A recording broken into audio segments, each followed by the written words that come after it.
سلام دوستان، چطورین؟ من آرسان کرافت هستم. اولین ویدیویی که براتون میذارم، لطفا کانال منو ساب کنین. امروز هم براتون زامبی های جهی یافته رو براتون بیارم. پس بدون معطلی بریم برای شروع. میایم داخل برنامه مثل ماینکرافت. داخل بازار هم میتونین دانلودش کنین، داخل مارکت هم میتونین دانلودش کنین. خب واردش میشیم.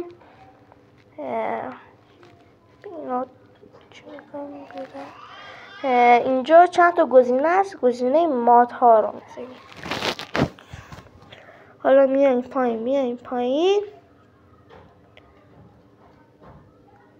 و اگر ببینید نشش عکس دوتا زامبی بزنی روش. حالا من قبل دانلود کرده بودم.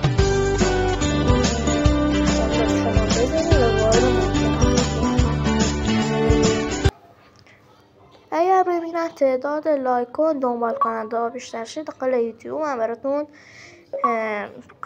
فیلم میذارم.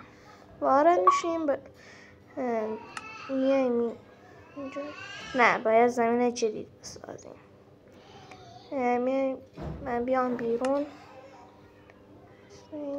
خب زمین جدید مپ جدید میسازیم و گزینه که مونده به آخری ماد رو اضافه میکنیم به بازی و شروع میکنیم بازی رو.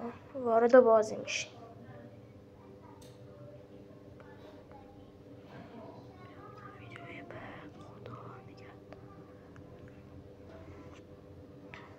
لطفا من اگر میخواستین چیز دیگه ای هم براتون بذارم داخل کامنت ها بهم بگید. من بیاره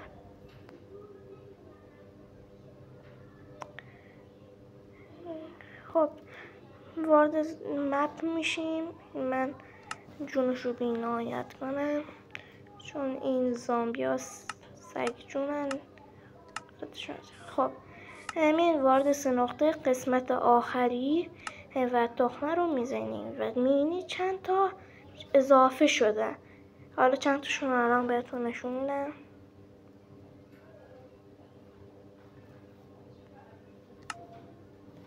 خب واو کریپر، این حیوان اسمش چیه؟ و زامبی. حالا قسمت جالبش این دوتا. صبر کنید وارد تخمه میشیم و این دوتا رو میزنیم